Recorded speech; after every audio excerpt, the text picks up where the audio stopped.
We'll see. If you're out there and you can hear this, if you can hear the audio and the video, let me know. That's kind of how we do things. I wait for you guys. And as soon as you tell me that we've got audio and video, then we're good to go. Appreciate you guys being here. Everybody come on in. Welcome. Push on in. Come on into the comment section, wherever you are. Wherever you are, any one of the platforms, come in and type in where you are and say hi. Hello, Daniel. Hello, Ethan. Hello, War Dog Heim is here. Pat is here in Montana. You guys come on in and say hi. Daniel's here in Michigan. And let me know that the audio and the video are working, because I don't want to get too far into anything. Sound and video are okay. All right, let's do the box thing, and then we're going to get flying.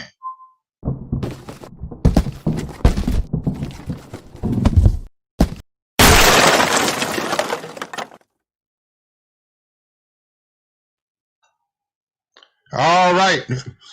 So I got a few things going on. Number one, I still have this little bit of a cough left from the COVID. And I'm a little bit cold because it's cold in here, and I didn't build a fire because I wasn't going to be down here very long. Got a little bit of power, so I might be able to get through the whole show. We'll see. We'll see how that goes. So this is going to be a little bit different. Go ahead and put comments, questions, topics, things you want to talk about. I don't know if I'm going to get to any of that. I've got a thing planned that might last a couple of shows, 2 or 3 shows. I have no idea how it'll work out. It's a very meta sort of thing, because the topic that I'm going to talk about, my beard needs to be trimmed. It is intrinsic with the idea that the more I talk about things, especially if I talk about myself, it doesn't work because people don't get it. So we're going to find out if you guys get it. Basically, what's going to happen is we're going to talk about everything. We're going to talk about a lot of stuff. Basically, a big puzzle. We're going to dump it out on the table, start flipping the pieces over.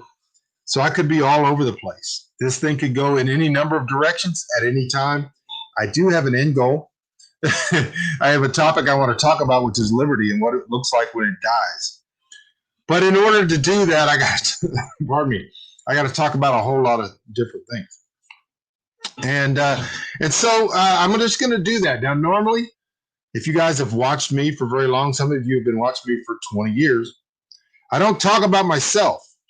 I do talk about my own experiences, or I will use an experience to illustrate a point. I generally answer questions. So if somebody asks me, how's your horse? Then I'll answer that question, but that's not talking about myself. I generally don't talk about myself, and there's a lot of reasons for that. And so this whole thing is going to be fraught with peril and difficulty.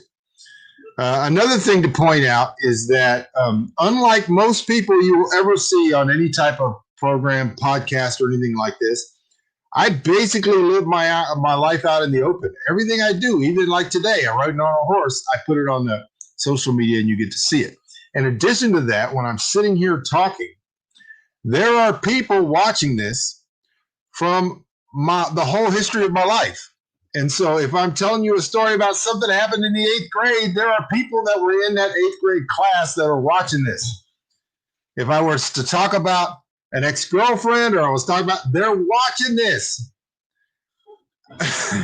Most people don't realize that almost every girlfriend I ever had, except for maybe 1 or 2, follow me on social media, because I'm a pretty good guy. You know, I'm not a bad guy. And so the only people that really hate me, and there are a lot of those, are people that I have called out before, or put my finger on them, or condemn them, or rebuke them, and they hate me. But other than that, if I'm telling you a story, this is why I don't talk about myself that much. It's very difficult. Everything I'm going to say is my opinion. I'm going to say things from my own point of view, things that I saw, things that I experienced, or whatever it is. Ethan, I got your question about psychopathy. Is it an inherent part of human nature and not unique to certain individuals? As a overall trait, it is part of the fallen human nature. And so it exists in everybody at different levels, and it is restricted by the hand of God. And so we all have it at some level. Sociopathy is the same thing. And it's not the same thing. I mean, it's controlled the same way. It exists as part of the Adamic nature that we inherited from Adam, and yet not all of us display it because it is restricted in us at different levels. Some people are given over to a reprobate mind, Romans chapter 1, while other people who aren't any more meritorious are not. Hello, Facebook user. Hello, Hava. Good to see you. All right, so here's the thing. I've been wanting to talk about some things, and particularly the death of liberty, but it's going to take me so long to get there because there's so many things I have to introduce and I have to talk about, and a lot of those are based on things that have happened in my life or things that are the way that my mind operates. And I've talked bits and pieces about this all along, but I thought I might try. It might be impossible to put it all together in one place. And so I have been I have done it for many years, but over the last short period of time, maybe 6 months to 10 months, have been reading a lot of materials and following some stuff. I've been focused a lot on genius. What is genius like? And so, and I've talked to you guys about what I read. I've read the book about Bix Beiderbecke, which was the book called 1929. Bix Beiderbecke was a genius. And he died in 1931 at the age of 28 years old. I'll get into a little bit about Bix. I just finished watching The Queen's Gambit, and I'm going to do a full review on The Queen's Gambit. That's a fictional story, but it resonated with me quite a bit. I'm going to sneeze. You guys got to wait. Hold on. I got to find something to blow my nose. Ah.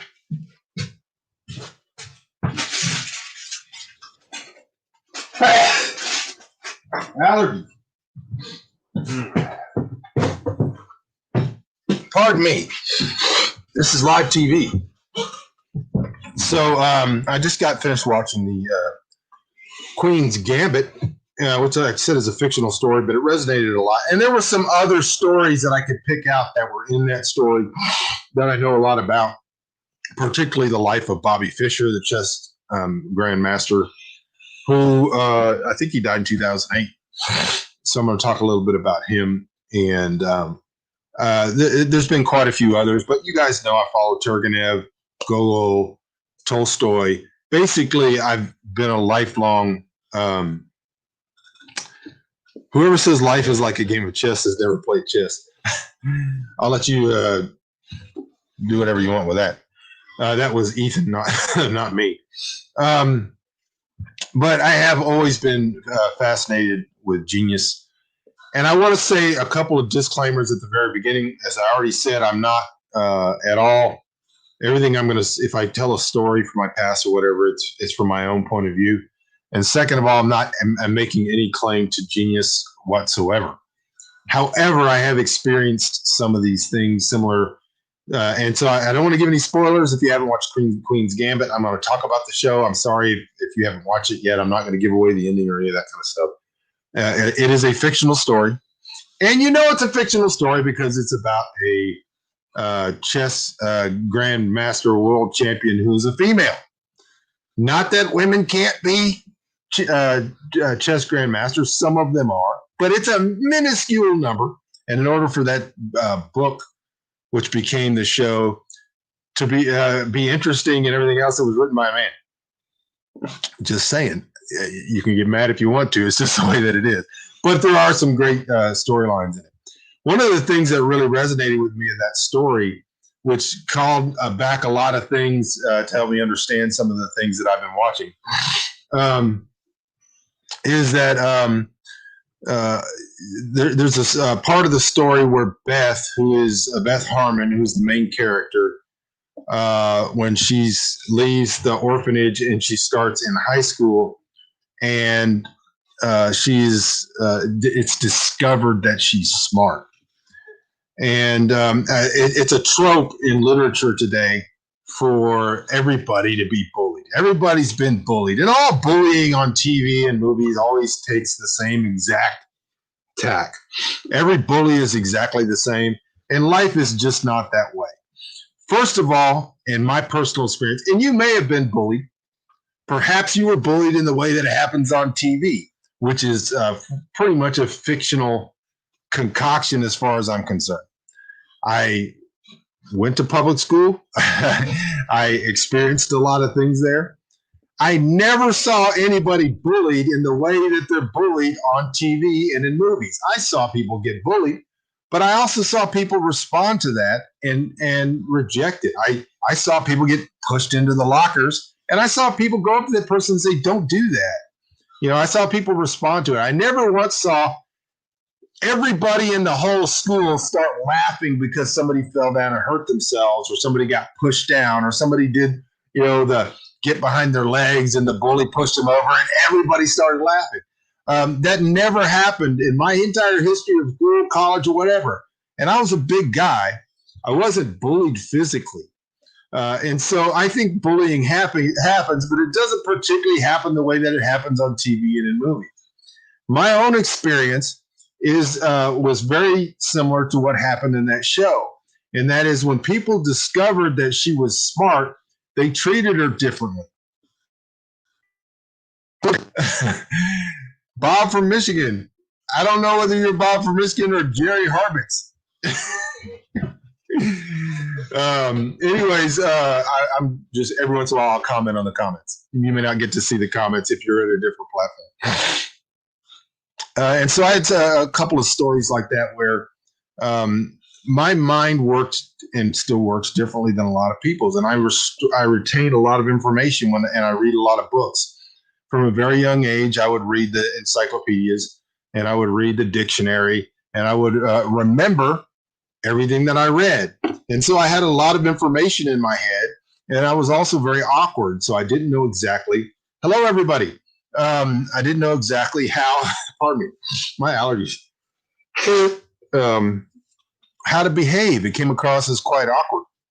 And sometimes when the teacher would ask something in the class, I would raise my hand. And if it was a very difficult thing, if it was something that I had read and I had memorized, I would say the answer. And then I would be treated differently by people in the class. People didn't want to be friends with me, or they didn't talk to me, or people would make comments like they did in the show. All right, oh, great. Or they'd call you an effing brain or something like that. You were treated differently. You weren't invited to all the reindeer games and all that kind of stuff. And so I learned pretty early on. It took me a little while, but not to do that, not to be smart. And so I learned that being smart brought two things. Number one, it brought bullying, but in a different way than it's portrayed on TV. But it also brought expectations. And I didn't like either one of those things. And so I began to goof off and play around and do things because I didn't want to be different. I didn't want to have any expectations, and I didn't want to be treated differently by people.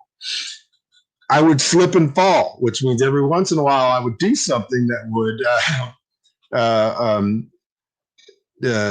expose the fact that I wasn't dumb. And so this kind of built up. It happened a couple of times. And then in the 8th grade, some of you out there who are watching this will probably remember this. And if you want to share your view of things, go ahead and share it in the comment section. But in the 8th grade, we had moved from Washington, D.C. to Texas. Guess what day it was? December 4th, 1980, exactly 40 years ago today. We moved back to Texas from Washington, D.C. My dad had been in the military, was stationed at Andrews Air Force Base in Maryland and Washington, D.C. area, and we moved back to Texas. And I was put back in school, and new kid, new school, all this kind of thing. After a week or so in class, I was goofing off in class one day, and the teacher, history teacher, tried to humiliate me in some manner. I don't remember what it was, but he got upset over something. I probably said something inappropriate, or I said something wrong. I don't remember what instigated the thing. But he basically challenged me and asked me a few questions in front of the whole class, and I answered them properly. I answered them correctly, which irritated him and made him angry. And so in order to pay me back,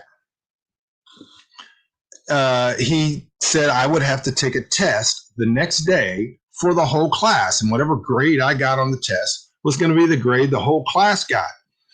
And his brilliant thing was the test could come from anything in our textbook. This was only like the first or second week of school, and anything that was in the textbook.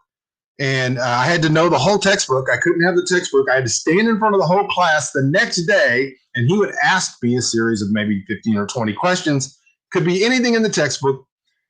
And I knew immediately that this was not going to be a difficulty because I could read the textbook that night, and I would know everything that was in it. So that night I read the textbook, and I stood in front of the class the next day, and he asked me 15 or 20 questions, and I got every one of them correct. And everybody in the class got an A, and I ruined my social life in junior high forever. I didn't get invited to parties. At that time, this was 8th grade. I didn't really flower into my manhood until 9th and 10th grade. So I was not particularly big, not particularly interesting to females, and now I was smart, and so it was a absolute disaster. And after that, the only time anybody talked to me is if they wanted me to cheat for them, or but basically, I was not popular in junior high. The next year, I grew 5 or 6 inches, and within another 6 months or a year, I could dunk a basketball, and girls liked me. But I still didn't, and when I got into high school, still was not particularly popular and was never really accepted in the in groups or anything like that because I was weird. And weird just meant that I had different interests and I was smart and I could answer questions and those type of things.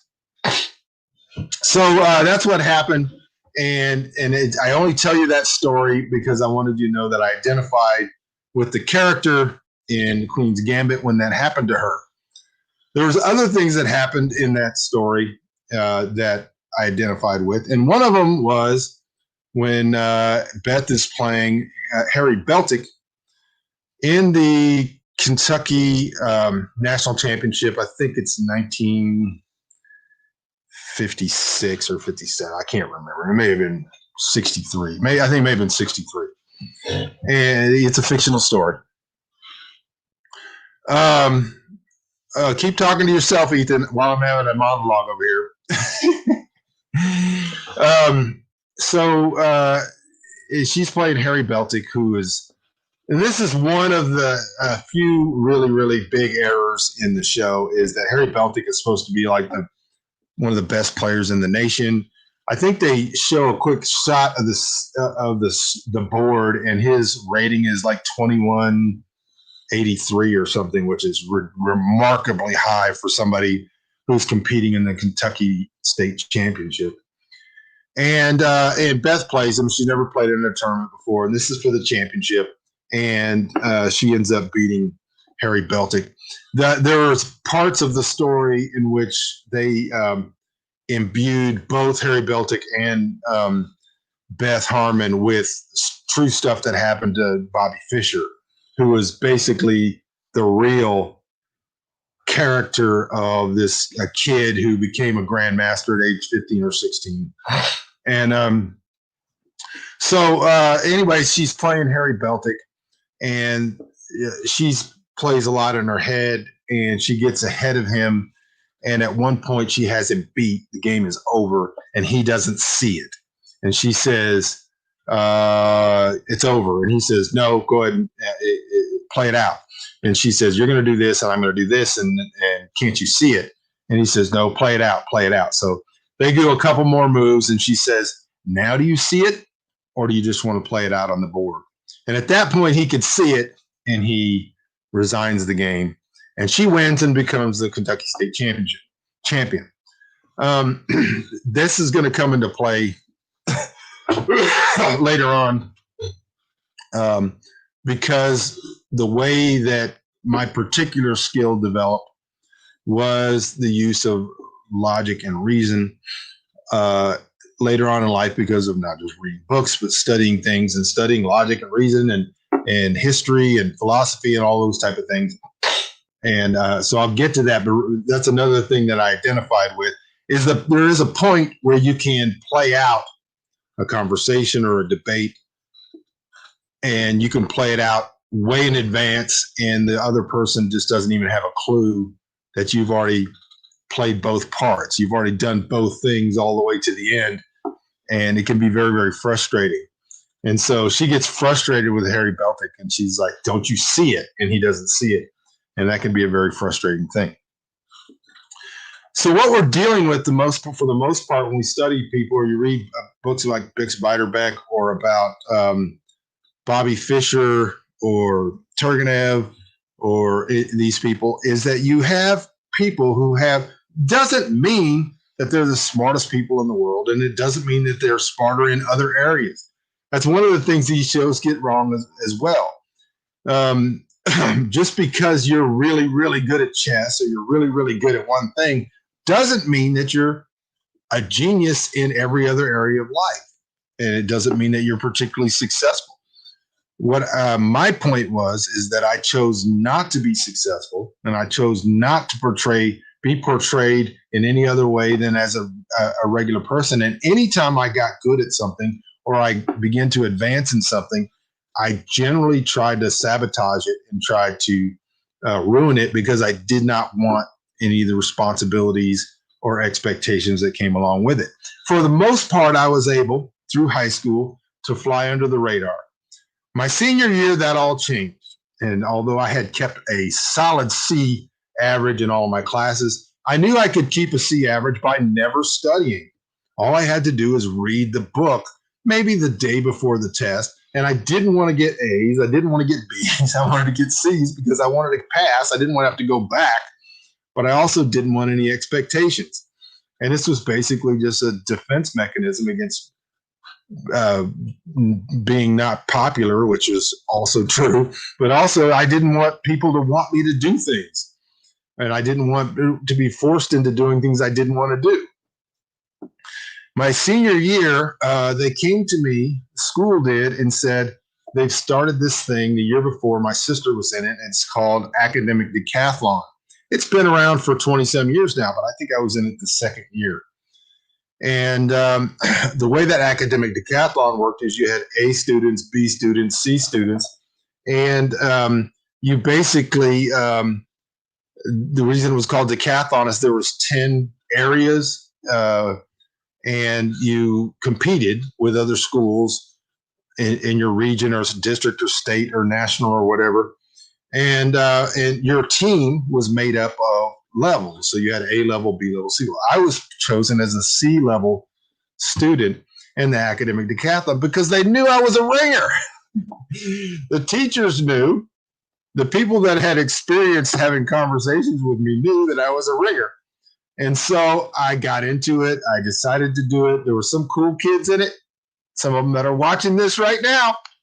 My good friend who I wrote WIC with, Chris Awalt, was an A student on our Academic Decathlon team. Everybody on our team and all of our teachers and all of this stuff knew that I was not legitimately a C student, but I had snuck in under that rubric or whatever. And so we got to the regional championship, whatever you want to call it, and I won 7 medals. I think this next person in the competition, A, B, or C, got maybe 2. Somebody might have gotten 3, but I got 7 medals, and I still have them somewhere.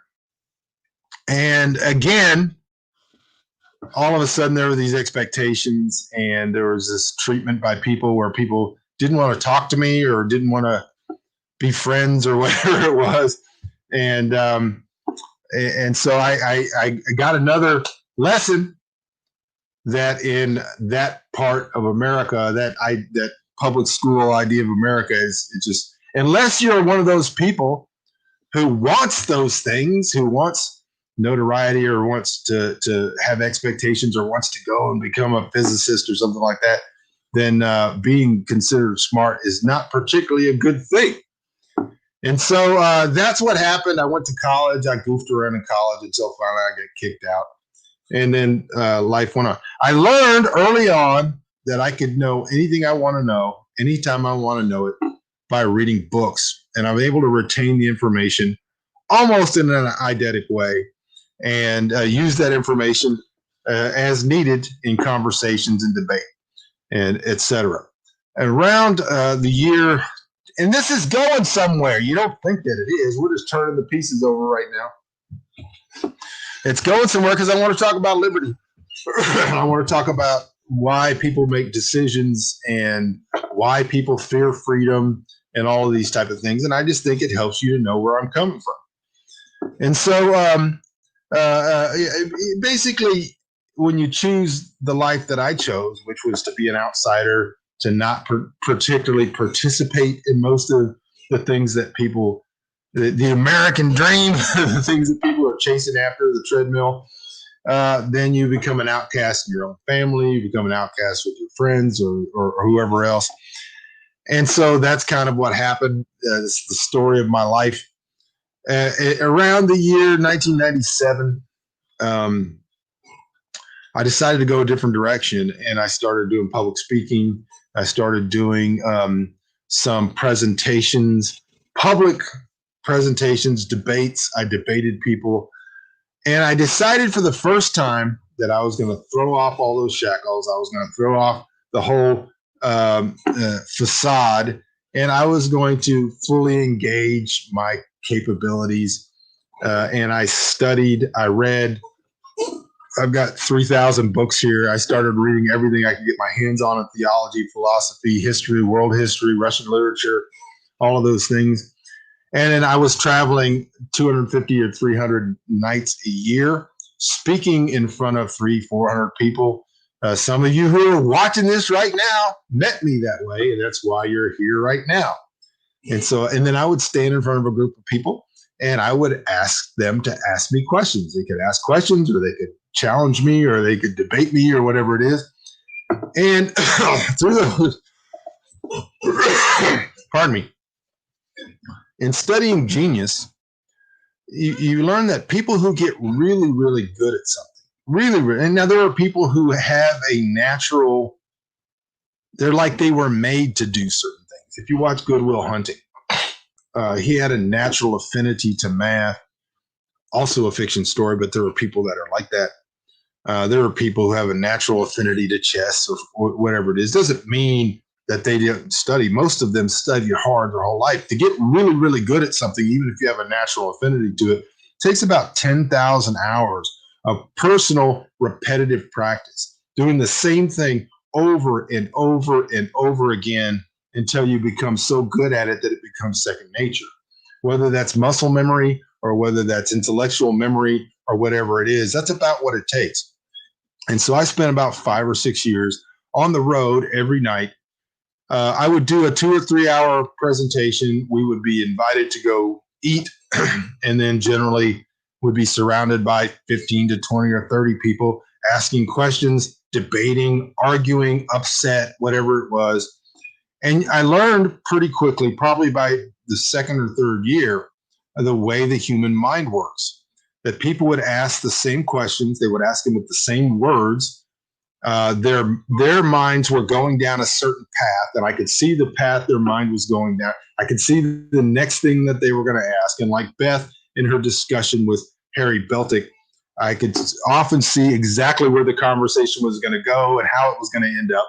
And I noticed that time and time again, people who were confounded because they either didn't know something or they were so personally invested in the thing that they had idolized that they would get to the point where they would just throw off reason and logic, and they would say, that's just what I believe. You're not going to change my mind, whatever. They would dive out of the thing, and they would leave reason and logic or the Bible or whatever proof behind, obviously and plainly. And so after 2 or 3 more years of that, it got to where it became very tiring, because every time you open your mouth, every time you're on a platform like this, every time you speak in front of people, every time somebody finds out something about you, they would say the same things. Their minds, they had been colonized, and I use this term colonized a lot. They believed the exact same things without evidence or proof. They were things they'd been taught on the TV or things that they had absorbed from the society, and their mind only worked within the parameters of what they could already think or what they already knew. It was basically a 5 or 6 year experience in dealing with the Dunning-Kruger mind, exactly how people would respond. And just like I mentioned Harry Beltic and Beth, quite often I was already to the end of the debate and they were just getting started. And they had no idea they'd already lost. They had no idea of anything. And so it got to be very, very tiring. It got to be very, it began to wear on me. And like Ethan mentioned, there are people out there, most of them, who have certain levels of psychopathy or sociopathy. And because of what I was doing, I attracted those people as well. And so one particular time, some guy decided he wanted to come visit us out here on the land. He wanted to talk about theology. And so I said, okay. Back then, I used to be okay with people coming to visit. I said, okay, come out if you want to. And so he came out and he brought his friend. This happened quite often. People who knew they wanted to challenge you on something, or they wanted to get to the bottom of something, or they wanted to find out if you were legitimate or whatever it was, they would bring somebody who they considered to be an expert. In their world, in their Harry Beltic world, they had this person who they thought was going to be able to get to the bottom of this thing. And this guy brought this guy who was a Princeton Seminary graduate, PhD, whatever. Of course, I have no degrees in anything. And he came out, and it became a debate between me and this guy on theology. He was handily defeated, right? It had to admit so, but he decided on his own. He had no idea who I even was. He decided, we ended up going out to dinner with this other couple, and he decided at dinner that he was going to take another tack, and he decided to come at me with Russian history and literature, his minor. And it got worse for him. And so after that experience, I just decided I didn't want to play anymore. I just got tired of it. I don't want to play. I don't want to argue with people. Once upon a time, there was a field called polemics. Polemics is a valuable, a valid field of discussion, and it's a way that things can be solved and people can learn things. And polemics is basically for a formal type of written debate. So, for example, in the 1200s or 1500s or 1600s, someone might have decided, hey, there's all these Baptists running around here, and they're not baptizing their babies. And so we need to go find the smartest person in the country, and we're going to get them to write a book on why people should baptize their babies. And somebody would write a book on baby baptism. And then the book would come out, and everybody that could read, everybody that had access to books would read it. And some people would say, yay, he's our hero. He solved this issue. The issue is solved forever. And some other people would go, maybe not so. Who's the smartest person we know? Who's the smartest person in the country, not on this topic, but on any topic? And they would go find somebody like John Gill, Dr. John Gill, and they would say, hey, this guy wrote this book. Will you read it and perhaps provide a response to it? If you agree with him, that's fine. If you disagree with him, that's fine. And then he would write a book, and these books are yay big, and everybody would read it. And they would all read it, and they would go, wow, well, that situation's over. Nobody could possibly respond to that. And then maybe somebody else, probably way dumber, would say, hey, I'll take this in hand, and they would write a book, and somebody else would write a book. But all these books got written on this topic, and eventually intelligent people got to the point where they were satisfied with whatever solution that they had come to. And that's the way, and that's was a field called polemics. That degraded when the written word got degraded, and eventually it turned into political haranguing or political debate, where people would stand up and they would yell at each other, circa 1917 St. Petersburg, and people would print pamphlets, which was trying to take entire complex ideas like economics or Marxism or something and put it into a one-page piece of paper, print it out, and then have people handing it out on the streets or in the cafes, and people would yell and scream at each other. And that was like the next step. After that, it got worse. We got political cartoons. So rather than anybody actually taking the time to look into a topic and discuss it and go through all the different philosophies behind it and the basis of it or whatever the foundation epistemology of all of it was, somebody would make a cartoon and they would put it in the paper and everybody would say, we taught that guy. And then that devolved even further in the technicist age of the computer to where we had bulletin boards. And bulletin boards was a bit of a kind of a retroactive move back to polemics and writing books. You could actually write an entire blog post or a long article or a mini book, and then people could get on there and there was a comment section. People could comment. And for the most part, really stupid people weren't going to be on those particular platforms anyway. And so sometimes you would get that type of give and take that you had back in the days of polemical books. So perhaps I would write a long article, and I've written thousands of them on a particular topic, and then somebody on their own blog would write a response to that. It would be a long response, and then I would respond, and they would respond, and then those type of things happen. And so it degraded from that when we got social media. We did away with blogs. We did away with long articles. People didn't want to read long articles, and we got Twitter, we got social media, we got Facebook, and people were trying to put their ideas into 112 characters. And now it's even gotten worse. Now it's memes. So the dumbest people in the world now have access to memes, which are basically just cartoons that are written by meme mills, people who produce these things on purpose, and they're able to move entire populations by producing something that lampoons or makes fun of an idea without ever even examining it. This is why I say I hate memes. I hate memes not because memes aren't funny or that some of them aren't apropos. Pardon me. I hate memes because they're provided by stupid people to stupid people who are bereft of the capability of thinking and discussing and respectfully debating issues. And instead, they have used snark as a end game. It's like if you had a chess tournament and you had one or two chess people, actually chess experts, grandmasters showed up, and a bunch of stinking poop-throwing monkeys who can do nothing but wipe the board with their poop and then turn it over, then laugh and run around and steal things. That's exactly what social media is.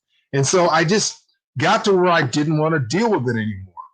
One of the only reasons that I still use this particular platform, and right now this is going out on YouTube and Facebook and on 3 different Facebook platforms and Periscope and Twitch, is that I have the ability, if I want to ignore the comment section, and I can say whatever I want to say. I don't have to read the replies or the comments if I don't want to. I choose to because these people are my friends, but I can at least say things. And on occasion, I teach somebody something because they say that I do. And on occasion, somebody changes their mind. And so to me, there's still some value. So long as some people can still learn, then there's some value to it all. Now, all of this is going to get, after a couple more days of this, is going to get to me talking about liberty and how liberty dies. But the first stab into Caesar is the fact that we have lost the ability to utilize intelligence, reason, and logic to examine issues using history, philosophy, literature, morals, the Bible, whatever tools we want to use. All of the access of the information of the age of history that is available to us is no good anymore. You can't sit there and tell somebody, listen, I read these books, and here's what they said, and I'm going to go ahead and share with you what they said. They don't care. The purple stripe haired people attacking Nick Cole right now because he said what he said on Facebook about China taking over the world. These he, she pronouns in the bio who are just posting snarky memes because they want communism and they want it right now. These are not intelligent, thinking human beings. They're monkeys at a chess game throwing poop. And so the question is there a possibility for liberty to reinstate itself, to be raised up again, when way more than half of the population is a poop smearing monkey in a chess match? Is it possible that we could see liberty raise its graying head on this planet again, any restoration of any type of reason or sense, when you, and I say way more than half the population, because we have two political parties who both agree that liberty is not inalienable, that freedom and rights are not inalienable. They agree, they only disagree in what extremes could be invoked for their revocation. It's the only thing that they disagree on. Both Republicans and Democrats agree you don't have a right to own a gun. They lie when they say that they think that you do, because there's always the asterisk on both of them that says, okay, but we're going to let them restrict it this way. We're going to let them restrict it that way, whatever it is.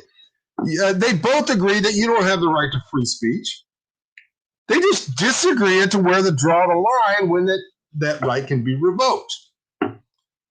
The Democrats and the Republicans are both going to allow big tech to continue to censor speech, to block it, to demonetize people, to put things over there saying this is disputed. So it's not that we're dealing with 50% of the population who are poop smearing monkeys in a chess match. You're dealing with a larger portion of the population. And so the question is it possible that liberty can be restored in a population that is both, one, cowardice, they were full of cowardice, and number two, they have an inability to think critically or to understand historically or to have any concept of the history of philosophy or religion or moral strictures at all. And so all of this has come down to this. I started all of this from the beginning, and I told you my own position. My own growth came from the fact that I believed that it was possible, because of the massive amount of information that civilization has allowed us to accrue, for us to think deeply and carefully, empathetically, and to discuss issues to the point where we're able to either convince people or not convince people based on arguments. That was my main thesis in my life. And it's not true anymore. It is not true that you can convince anybody of anything because they are not reasonable people. And so we're going to get into this some more. We're now at 43 minutes in this first part. What do I think of Jordan Peterson? I don't know who that is. I know who Jordan Peterson is. I could point him out in a lineup. I've never listened to anything he's ever said, not because I don't want to. I just haven't had the time or the interest. People have been sending me stuff saying, hey, check out Jordan Peterson. I want to. I probably will at some point, but I just don't know enough about him. I've seen Joe Rogan talk about him. And so at some point, it just seems like he seems like a really smart guy is all I would be able to say that I know of. All right, y'all. So if you have questions or comments, go ahead and put them in the comment section. This is part one of this series. I want to get into more detail in the next part about some of the geniuses that I talked to before. I want to talk about Turgenev. This is sketches from a Hunter's album. I just call it sketches. One of the best. It's a book of short stories. One of the best pieces of literature you will ever read in your life. And I want to talk about how Turgenev was arrested 1861 for writing this book by the Tsar's people. And so I want to get into some histories of liberty and restrictions of liberty for intellectuals and those type of things. And then hopefully maybe 2 or 3 parts, we can come to some determination whether or not it's possible that there can be any type of return to civility and intelligence and civilization without some major event clearing the decks. I hope you guys are all out there and that you are doing great. I appreciate you guys tuning in. Please leave a like on this. If you can, go to YouTube, or after this is over, maybe about 10 or 15 minutes, hit the refresh button, go and hit the like button. Subscribe if you haven't subscribed already, because I need you. And then hit the little bell icon so that you get notifications anytime that I'm broadcasting live. I'm sorry if this didn't make any sense to you. Like I said this from the beginning, this is meta. I don't know whether I'm going to be able to communicate what I want to say, but I've got 2 more parts and we'll see if we can get there. Appreciate you guys. As always, God bless you.